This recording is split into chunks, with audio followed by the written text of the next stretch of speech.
খ্রিস্টীয় নতুন বছরের স্বপ্ন বুনতে শুরু করেছেন দেশের বিভিন্ন শ্রেণী পেশার মানুষ। ফ্যাসিবাদ মুক্ত বাংলাদেশ, অপরাজনীতি ও অর্থনৈতিক মুক্তির প্রত্যাশা তাদের।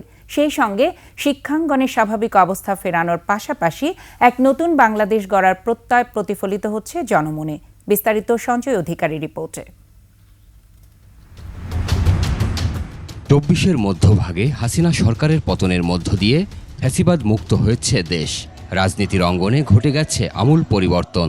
এ অবস্থায় নতুন বছরে এক বৈষম্যহীন দেশ গড়ার স্বপ্ন তৈরি হয়েছে মানুষের মনে। রক্তাক্ত অভ্যুত্থানের মধ্য দিয়ে যে গণতান্ত্রিক রাষ্ট্র কাঠামো বিনির্মাণের স্বপ্ন দেখছে, বৈষম্যহীন বাংলাদেশের স্বপ্ন দেখছে, আমাদের একটা প্রত্যাশা থাকবে যে ২০২৫ বাংলাদেশের জন্য একটা নতুন বার্তা নিয়ে আসবে, একটা নতুন সম্ভাবনার দুয়ার নিয়ে আসবে। স্বৈরাচার সরকারের পতনে মুখ্য ভূমিকা রেখেছেন শিক্ষার্থীরা। গত ১.৫ দশকে দেশের শিক্ষাঙ্গনে যে অরাজকতা চলেছে তা থেকে মুক্তি মিলেছে।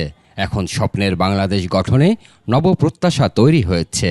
আমরা প্রত্যাশা করি ২৪-এর ডিসেম্বরের সাথে সাথে নতুন ২৫-এর আগমনে আমাদের ছাত্র রাজনীতি এবং দেশ ও জনগণের মাঝে শৃঙ্খলা ফিরে আসবে এবং গ্রহণযোগ্য ছাত্র রাজনীতি পুনরায় প্রতিষ্ঠা পাবে।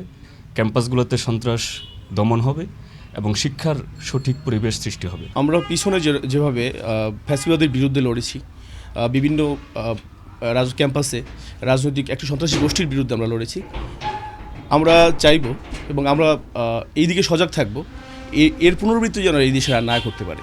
শেখ হাসিনার শাসনামলে দেশের আর্থিক খাতে যে বিপর্যয় নেমে এসেছিল, অলিগার্কদের পতনে সেটিও ঘুরে দাঁড়াতে শুরু করেছে।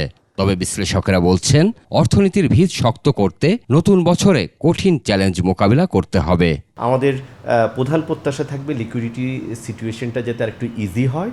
তো ইজি হওয়ার জন্য বাংলাদেশ ব্যাংকের ক্রেডিট মনিটারি পলিসিটার দিকে আমরা তাকিয়ে থাকবো যে মনিটারি পলিসিটা কেমন হচ্ছে, ক্রেডিট এক্সপ্যানশনটা হবে কিনা, ইন্টারেস্ট রেটটা একটু কমবে কিনা। সাথে সাথে এনপিএল একটা বড় ধরনের কনসার্ন এবছর। গণ অভ্যুত্থানের মাধ্যমে জঞ্জাল পরিষ্কারের যে অভিযান শুরু হয়েছে সেটি সফল হলেই সার্থক হবে আগামীর বাংলাদেশ। সঞ্জয় অধিকারী, ২১শে টেলিভিশন, ঢাকা।